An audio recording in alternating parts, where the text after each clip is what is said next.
Court is back in session. You may be seated. Our last case of the day is DuPont versus Sidron. Counsel? May it please the Court, I'm Mark Hicks. I represent DuPont. There is absolutely no evidence in this case, Mr. much Hicks, less if it had any meaning, how much time do you want to reserve for rebuttal? 3 minutes, Your Honor. There's absolutely no evidence in this case of any fraud, much less clear and convincing evidence of fraud that's required in this case. And this case does not involve a court order that was willfully violated. It does not involve fraudulently destroyed documents or hidden documents or falsified documents. But conceitedly, documents have gone missing without explanation. And there are 875,000 documents. And we're talking about some 30,000, did I get that number right or close to right, that apparently had been removed from one database when it was converted to another database. No, Your Honor. Okay, straighten me out. I'll try to straighten you out on that.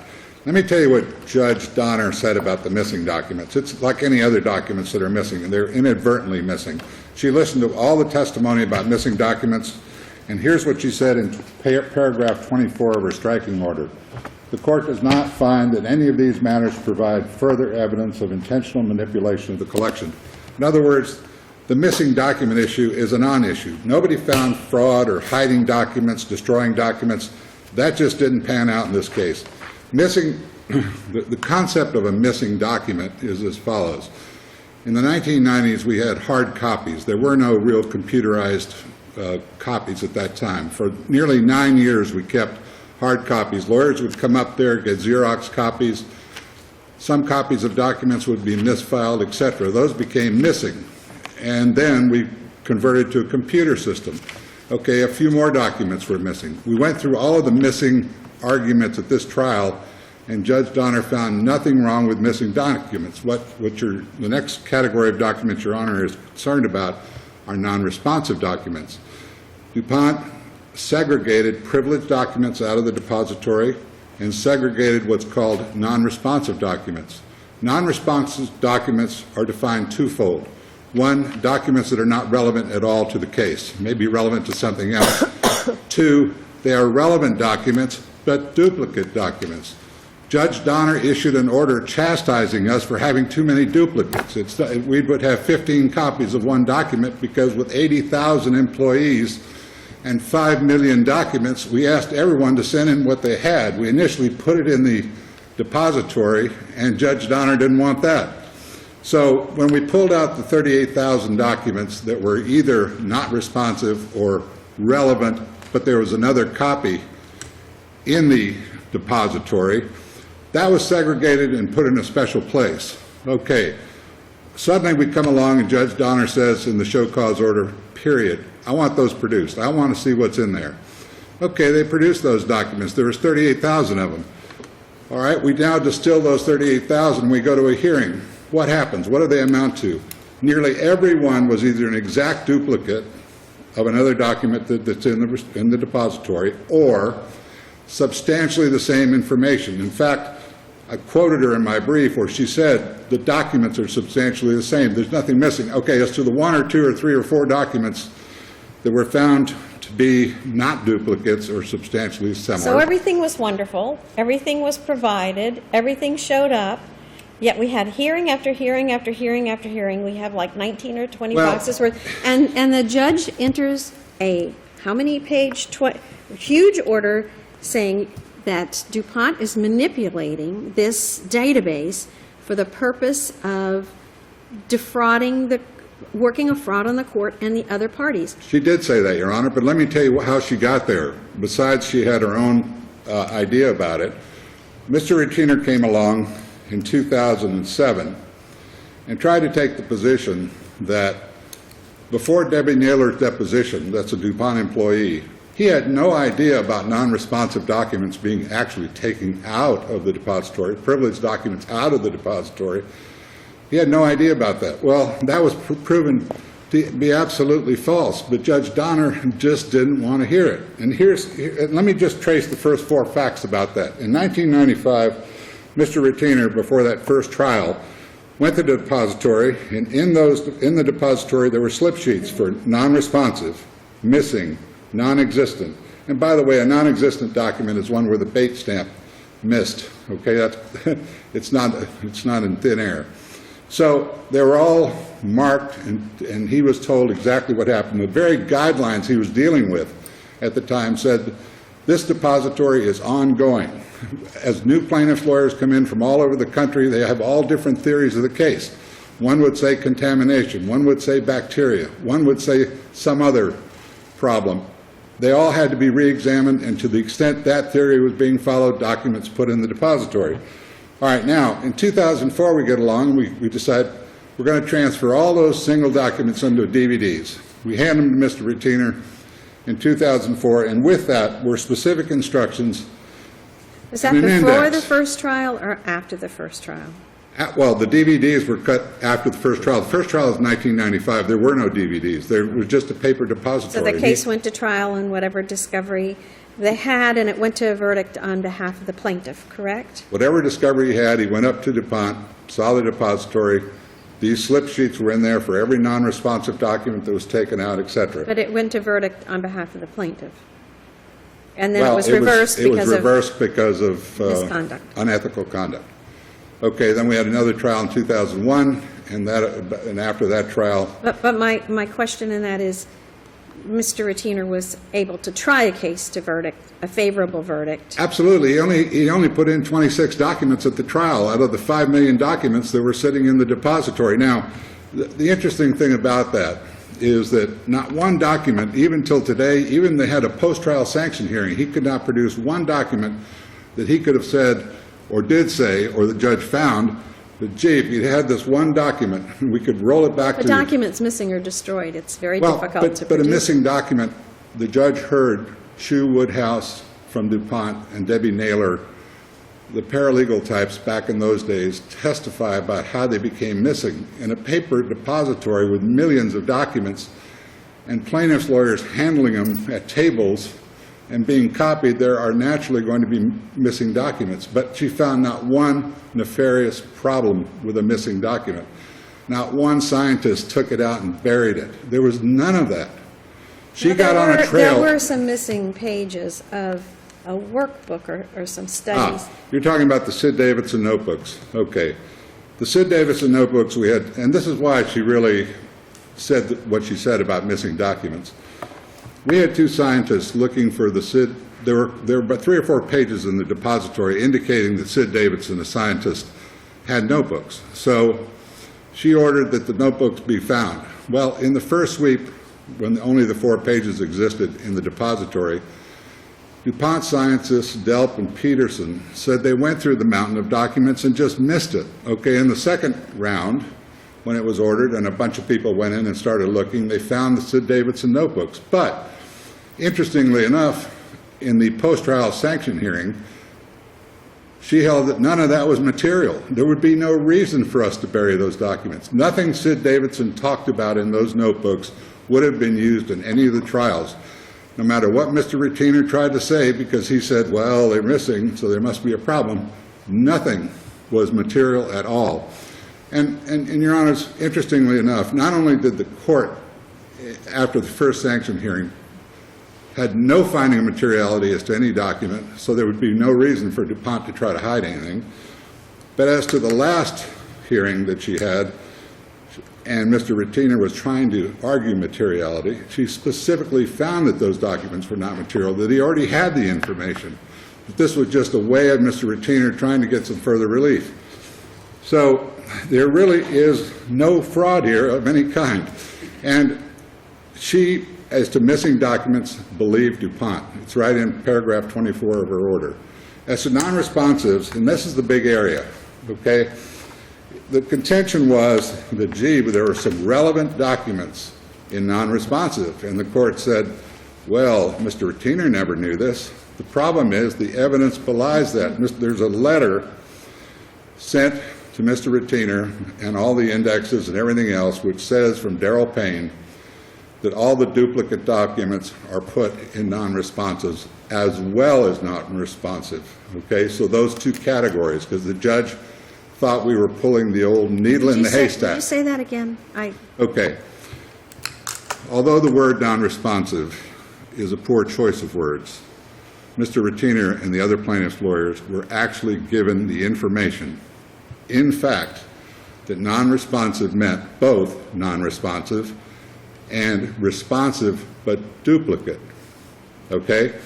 And the judge found, all the judge said is, we didn't tell, well, when we removed the non-responsives, we didn't tell anybody, but that's just not true. We have undisputed pleadings, undisputed letters. I don't know where, you see, this judge got onto one fact and one fact only, and she didn't go off in different directions about destruction of documents, fraud, and all those guys. She said, we represented the depository to be reliable and complete. That's enough for her. Right there, that was enough. Well, I guess what that meant to her was that the non-responsives were in there, the privileges were in there, and everything else. But from day one, in the early 1990s, we told them that wasn't the case. Non-responsive was taken out, privilege was taken out, and missing, of course, were missing. So now we get to... Well, here's my question with regard to that, because she really, Judge Donner really did feel and says in her order very strongly that DuPont represented to the other side that this was a complete database, that this is where you go to look, this is where you go to get your documents, and that's untrue. It's untrue because there are things that have been removed, and there are things that are missing and unexplained. So that is a misrepresentation that constituted not just a fraud on the other parties, but ultimately a fraud on the court. But Judge Donner was 100% wrong on that score. There's nothing that supports that. Let me tell you why, Your Honor. Well, didn't a lawyer actually make that statement No. somewhere along the line? From the guidelines on up, everyone knew that non-responsive documents and how they defined were removed, okay? And in the 38,000 documents that she said, I just want to see them, produce them, so we did. Nothing in there was except it was a duplicate or it was really non-responsive. In the few documents that they found that maybe we messed up on, she found nothing to be material. So there's where we end up with this whole thing. Now, what does she rely on for her finding that we said everything was complete and reliable and no one had to go any further? Well, the testimony and guidelines and letters from everyone said, as plaintiffs' lawyers dream up new theories, we continue to look. If they ask for something that we know is not in there, we continue to look. So the depository So is your was argument constantly even evolving. after that representation was made? It was It became apparent, even if the representation was made, it became apparent that it obviously could not be true. So the other side knew it, and so they could not have relied upon it to their detriment. No, I agree with what you're saying on the last part, Your Honor, but you can't say it's true. And let me tell you why. For the truth of that, Judge Donner cites four things. Okay, she cites Debbie Naylor's testimony in which she says, in her deposition, the same papers, quote, the legal team uses and the visitors, so it's as complete as it is for anyone. Okay. But what Judge Donner does is she completely ignores the rest of what Debbie Naylor said, and here's what she said. As to how non-responsive, missing, non-existent, and privileged documents were removed or identified, she explained that in detail. How documents were constantly being added to the depository as new theories and requests came in. So when you take the two together, you can't possibly believe that all she was saying is it's the same if a plaintiff or defense lawyer walks in the depository. It is what it is at that moment. But that doesn't stop us from adding stuff, which everyone knew since 1995. And if something's a duplicate, we remove it. Now, let's go on to the next one. She said Thomas Sherrouse testified, and by the way, she had to go to other cases, which you and Native Hammock say aren't relevant when you're looking at a sanctions motion. But she said Thomas Sherrouse testified, and he said that documents were being added as different requests were coming in and different issues were coming up. That's truthful in the shrimp cases. Okay, Dan Maloney in the Fusel case. But wasn't Mr. Scharouse the individual who represented that it was complete? Mr. Scharouse represented DuPont in the shrimp cases, and that involved one specific request for production where DuPont never looked outside the depository, and the judge sanctioned DuPont, but a draft of what was in the depository that disclosed everything was there. They just didn't find the original document. That's what that was all about. It was separate, complete.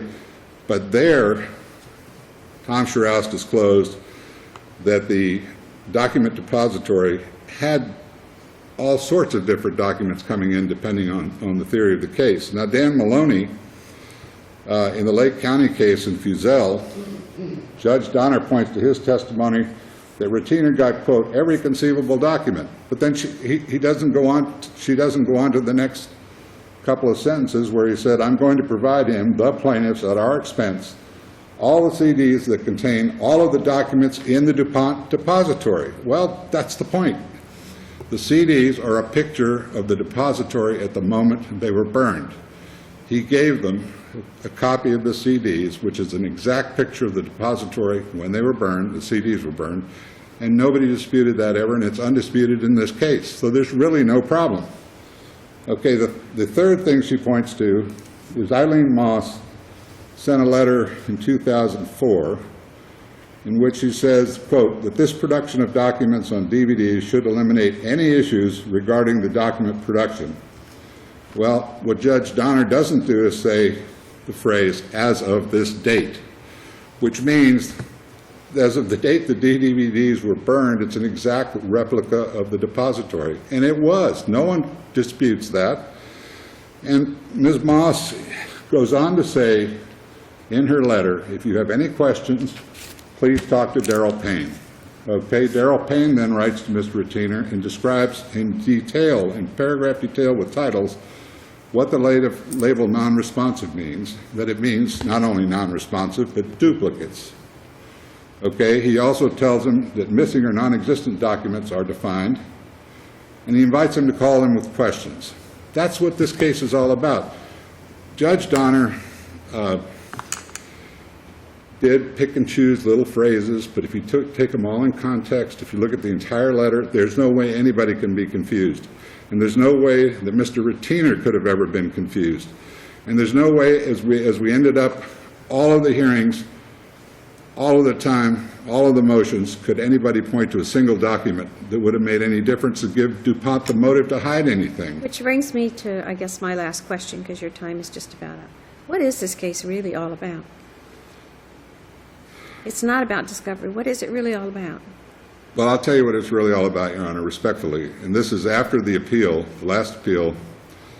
We believe that Mr. Retainer wanted to embark on sanctions. No, my question is, what are the what is this what case are the really claims about? Okay. The claims are that in this particular case that Benlate destroyed the orchids that the Sidrons had in their nursery. And it started with atrazine contamination, correct? Well, and what is it now? Well, it's still the same. That Benlate, the product I Benlate. thought there was a concession that there was no atrazine contamination, that it was something else that's wrong with benzene, Benlate. Is that correct? Have I got that understanding? There's no concession of any kind. We've never maintained that Benlate's any problem at all. And No, I mean, what is the other side's claim? What is this case all about? That the product Benlate, not contamination, the product Benlate, when used as a fungicide, actually killed the orchids. And that's been the theory all along. And there are no documents, no smoking guns, no nothing. Thank you. Thank you. Thank you. Mr. Ginsburg?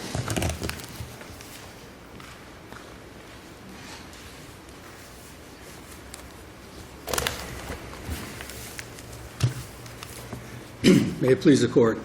Arnold Ginsburg on behalf of the plaintiffs' appellees. Were reasons given by the defendant throughout the course of this litigation to attempt to excuse missing documents? Yes.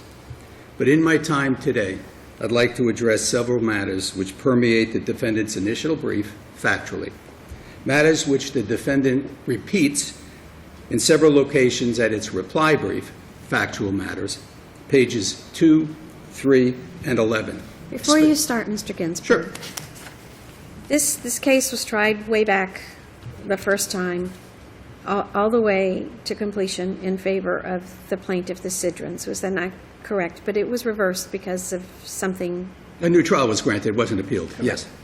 And then it was tried a second time in 2004 or 2006, I can't recall. Correct. All the way to verdict on the merits. Correct? It was Correct. completely tried. So with whatever documents, I mean, this database wasn't created after that trial, was it? No. It was created, was it created before the first trial? Well, isn't that the problem with, But I mean, my question is, yes. from reading the database- briefs, I did correct, not get a and feeling, I got a feeling that this database came into being and it's something of its current formulation Prior to. after these two trials. But that's apparently not true. It Not had true. begun at least before the first trial. Correct. Correct. So, okay, as time has gone on, I get the database has gotten bigger and bigger and bigger and bigger and bigger. It's been added, it's being added to constantly, is that correct? I would like to suggest, before I get into this, that it's been removed as we go along. Documents have been removed, which is the thrust of everything that's Well, going there's on. 800, at least in this order, is 875,000. Oh, absolutely. But were those $875,000 documents always there, like before the first trial, or has it grown in size as time has gone on? Well, the DuPont suggests that it's ever-changing. Every time there's a new theory, that they add to it, they take away from it. But let's just focus on one. Is that accurate? Is that accurate? Is that accurate? That they change it? Is it being, I don't know what they're doing today. I only know what this record shows that led Judge Donner to enter the order. And that's what I would like to address here, and maybe I can tie it all up, because there's been a lot of references to paragraph 24 of her order, and there's no evidence, and counsel challenged the court on, there's no evidence at all about a representation about complete. Let me just, if I might, and I will get to every one of those. I have some questions. I Sure. just have some questions I have to at least get resolved. It's very difficult to show what a document that is missing or destroyed Of course. would show. Although it's possible to say there's a reference made to this document which would indicate that this document says a certain thing. Is there in any of the documents that are covered in these orders, and Judge Donner, lists certain documents, anything in those documents that would amount to a smoking gun? Like, Benlate's the worst product that ever was devised, and it kills the plants, and we're going to hide it from everyone because we don't care if their plants die if we make a lot of money. Is there any smoking gun document in any of this missing materials that you know of or could discern from the database? A smoking gun? Anything. Fraud is incapable of being established, right, 99 times out of 100 with a smoking gun. If you had the smoking gun, we wouldn't be here. If we had the smoking gun, that first trial would have been only on Cassisi, because their hands were behind their back, tied, because they couldn't get into the depository, because the discovery responses were, it doesn't exist, we don't have it, it's privileged, it's not relevant, it's not material. If I'm going to go to the record in response to the court's latest question, let me explain. At A87 of my appendix, there is testimony from the first trial of the defendant's witness who extols the virtue of that depository. 4 million, 5 million copies, of course. Plaintiff objected to that testimony coming in. It's discovery, and the court said you can have cross-examination. That also, before I get to the second trial, you can have cross-examination and get into it. How do you have cross-examination to a 4 million, 5 million page depository when documents are missing and you go there and the needles have been removed from the haystack and you don't know that there were needles to begin with? Which brings me to the Well, if I might also. to the needle. Sure. To the needle. This is a case about a product, a Certainly. chemical product, Correct. the formulation of which is alleged to be bad or deadly to this specific kind of plants. There are different kinds of plants which it may have I'm only different staying with Ben. effects on, ferns or tomatoes, or this is orchids. We're talking about chemistry.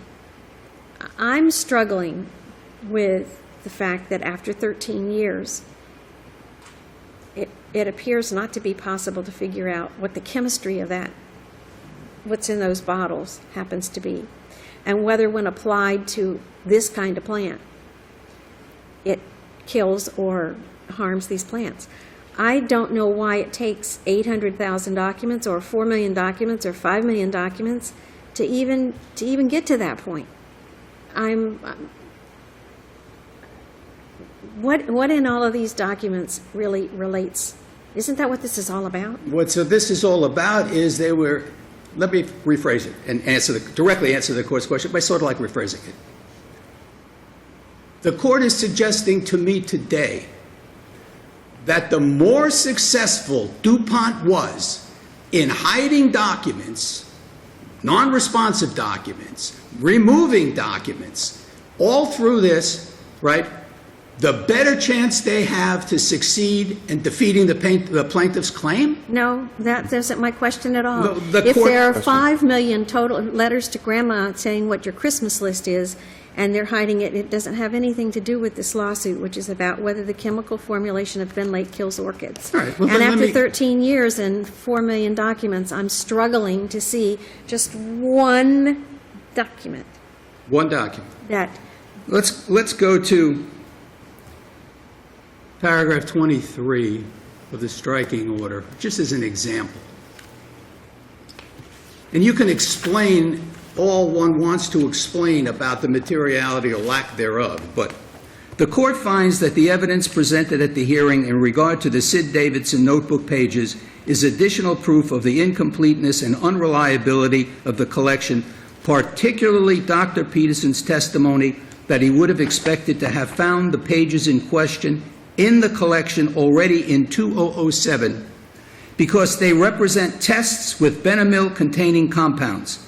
The fact that documents which a DuPont scientist would have expected to be in the collection, based upon what is allegedly supposed to be contained within the collection, were not in fact in the collection, is highly indicative that the collection is not so you reliable. have these pages now. You have these pages which talk about the Benamil tests with Benamil-containing compounds. They were produced subsequent, they were argued, I guess after the trial in this case, after the trial in this case, on the date of this, quote, finding of materiality or lack thereof, plaintiff's counsel wanted more sanctions. They were not material to the issue before the court on that day. She had already sanctioned them. They were not material to anything on that date. So I have pulled out one paragraph regarding missing documents, the notebooks. I'm not going to stand before the court. The court doesn't want me to. I don't have the time. It is 20 years of litigation. I'm trying to directly answer the court's question. One document, 2 documents, 3 documents. It's not just the non-responsive documents. This judge went through every single conceivable, juniper, Benamil, things were gone. It is impossible, and the trial judge, by the way, the issue came about, well, you tried this case twice, they argued, and he didn't need any of these documents. He didn't know that these documents were there. It was successful, right, on one of them. Second one should have had water contamination, but that's beside the point. The judge said to DuPont, wait a minute. He has every right to begin his discovery anew. And he did. Because punitive damages were also were reinstated when the water contamination issue was lost by DuPont. So he went back. So now Mr. Retina is starting over. And he says, what do we have? Which exactly takes me, unless the court has another question, which we'll be more than happy to I'm address. assuming he had an expert, his own expert, that talked about testing on the... I'm sorry. I'm assuming Mr. Retina had his own expert on testing of the Benamil. And this Yes. was just hiding, this information Well, would have I'm been only hiding. talking about a notebook. I mean, if I had to quote to the court and I'm not going to, each and every paragraph, each and every document as to how the court found it significant, might take another 20 years, but my time would run out. But let me deal specifically with what they pick on in the order, right? In the reply brief, which I am totally offended about, because it is just not true. At page 2 of the reply brief, the defendant writes, quote, "There was no evidence of any kind submitted prior to the March 2010 show cause order."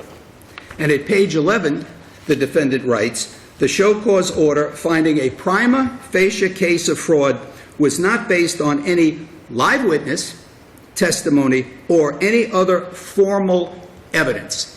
That's repeated throughout the main brief and their initial brief. But the deposition of Naylor, who everybody recognizes in the record, whose deposition was taken for 5 days, the corporate rep was filed of record along with numerous documents produced to the plaintiff by the defendants long before the show cause order. Now, Florida Rule of Civil Procedure says, and I'm going to quote because we're on particulars, right? The use of depositions.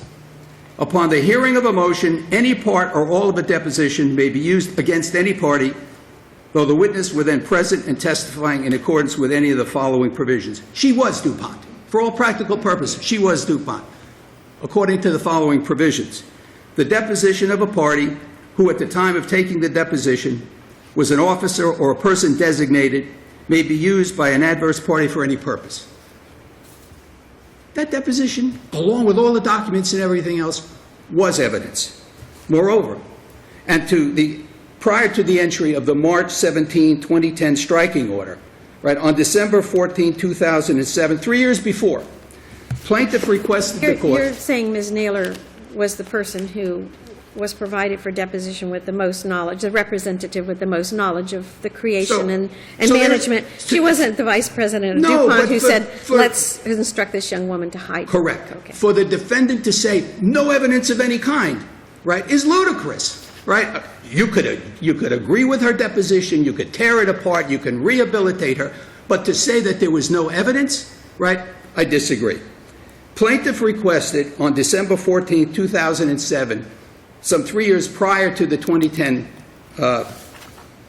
striking order, requested the court to take judicial notice of all material filed of record and produced through the discovery process. Go to A174 of my appendix, you will find it there.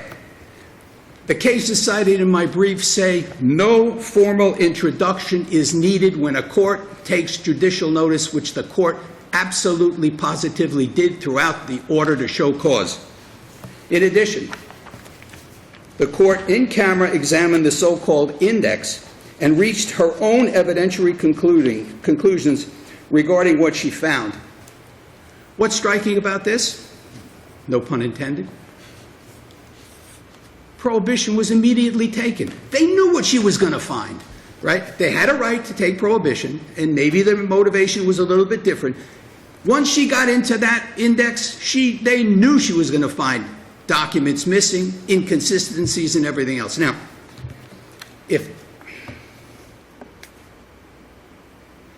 this struck me, and I want to stay with it. Judge Flores, I think that you were on the rehearing on the first trial, correct? I think so. Yeah. So this court can take judicial notice of its own trial records, and you will find in the second trial, once again, right, DuPont's experts stood before and said, oh, this is a wonderful depository. 4,000, 5,000, yes, everything that we're talking about is there. Plaintiff had no idea. Plaintiff could not cross-examine anybody about that because documents were not there. The defendant cannot... This isn't a case about, the heart of this case is not about a depository. The heart of the case is about whether Finlay kills plants. And so, you know, this is basically a huge trial within a trial, but This case is about missing documents. If there were no database at all,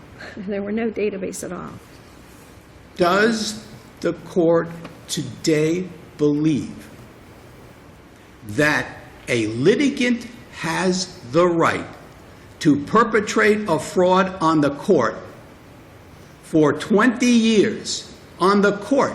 This doesn't involve, oh, as the trial judge said, you forgot to give me the driver's license, or you forgot to give me this, or here's the document.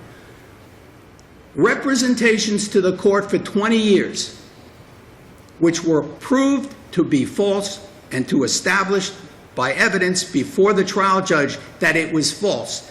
It was the trial judge who found fraud upon the court. The issue was what was being represented. Your argument is that it was complete.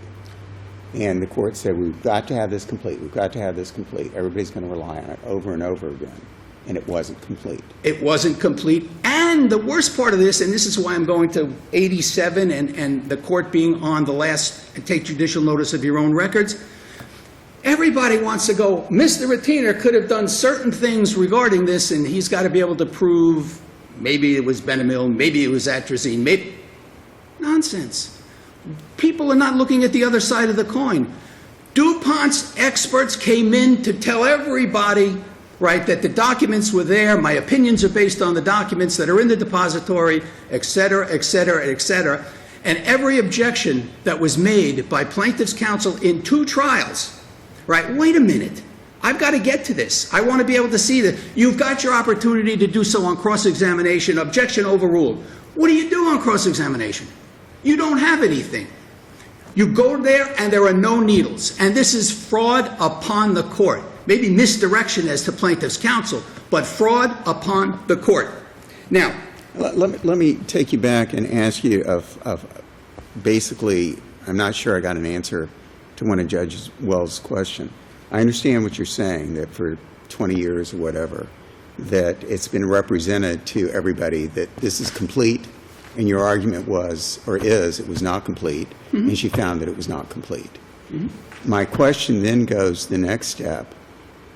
Is there any testimony or anything that you can present here or was presented in the record that if we had had XYZ documents, the trial would have been different? And those were not in the depository. well, let's work No, back. no, simple question. Was there?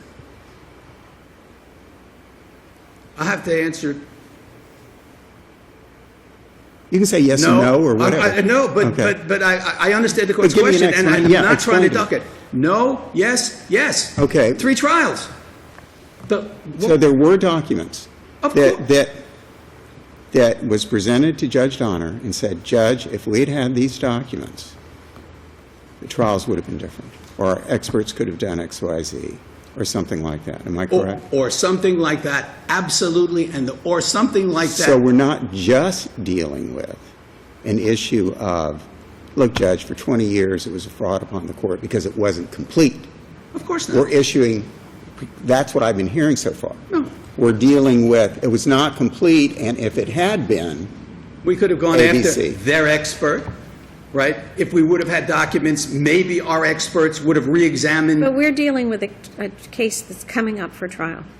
I mean, those cases are done, the opinions are issued, the mandates are done, and now you're getting ready to try your cases. The first one was reversed, not because somebody didn't get a document, it was reversed because counsel behaved inappropriately. The second one was reversed because an expert for the other side testified inappropriately. Evidence was admitted wrong, right? And now you're going to go forward again anew on a brand new trial.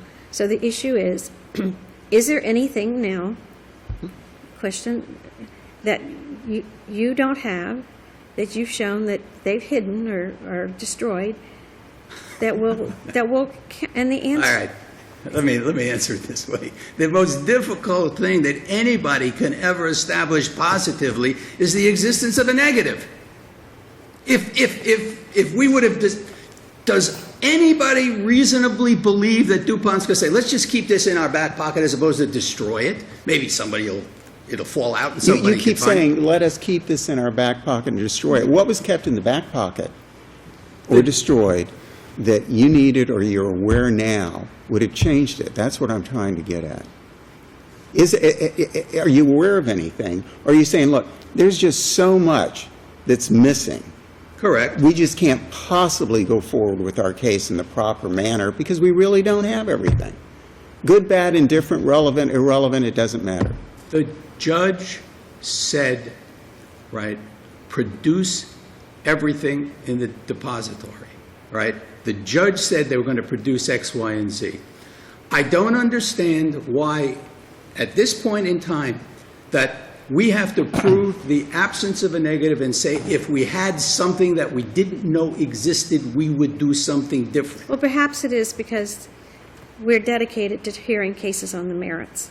And this case is about whether Ben Lake killed or poisoned Ms. Sidron's plants. That's really, really what this is all about. Correct. It's not about a database or how people keep their records and the real question is, is there some other sanction? Is this the only sanction that was appropriate? And is the appropriate sanction for not providing documents, material, relevant documents that would made it so that you could not successfully or deprive your client of a fair trial to the point where liability is assumed on behalf of another party. And not just in this case. My understanding is that this holding will apply to some other cases. Is that correct? Yes, there are other cases sitting by. So there are 3 other cases. One of them is a tomato farm, not. I want to be respectful to this, so let me answer it this way. Okay, number 1, all right? There's no consolidation. We understand that. It's what would happen in the other cases would then mean that this panel is taking the Sidrons and making them second class because they have litigated this for 20 years, they've had documents held from them, and now it might be potentially beneficial to the system. There's 3 other cases out there. Tobacco, it never happened. Let the defendants and the plaintiffs in that case go in there and say, let's do causation, maybe causation wouldn't apply here. I don't want to be flip. Per curiam affirmed has no value other than, and they can go in and they can say the court affirmed because of a lot of different reasons. I stayed away from, and I will stay away from the fact that, this case would have an effect one way or another, because it's not before us, and it would be totally unfair. But the question was raised, and I'm not going to duck it. I'm sorry, Judge. No, that's fine. That's fine. Mr. Ginsburg, you're past your time. Would you like to sum it up for us? Yes, I would like to sum it up. The defendant's reply brief asserts much, and in support of the assertions cites, and I quote, capital A period, capital I period, capital B period, and then lists pages. The defendant faults the trial court for bootstrapping the striking order by relying on the show cause order. Yet the defendant supports its reply brief with citation, A, I, B in the pages, to the words that it wrote in its initial brief as support of the conclusions it reaches in its reply brief. Talk about bootstrapping. The final judgment appeal should be affirmed. Thank you. Thank you, Mr. Ginsburg. Mr. Hicks, 1 minute. 1 minute. Your Honor, this judge wanted to know if at all times DuPont said the depository was complete, and whether plaintiffs' lawyers relied upon that. From day 1, every plaintiff's lawyer, including Mr. Retiner, knew that non-responsive documents defined as those that aren't responsive and those that are duplicates were not there. There were slip sheets for everyone all the way through. All the letters I read you were not in a contention that there was complete. Obviously, we didn't have privileged documents or non-responsive documents in there, and that's all we're dealing with here. As to the documents just before he went to trial that Judge Suarez was concerned about, 38,000 documents, when the judge said, I want to see the 38,000 non-responsives to see if you're right. Are they really non-responsive or are they duplicates? Well, out of those 38,000, Mr. Retiner said, let's go to trial. The only thing I want out of those 38,000 is don't let DuPont use them. I don't want to continue, so let's go to trial. So we did. So after trial, he went through the documents and he picked out a few and then moved again for sanctions. We went to that sanction hearing and the judge said, none of these documents are material, Mr. Retiner, none. And that's where we end up. That's why we're here. It's as simple as that. There's been no lie, no smoking gun, no falsification.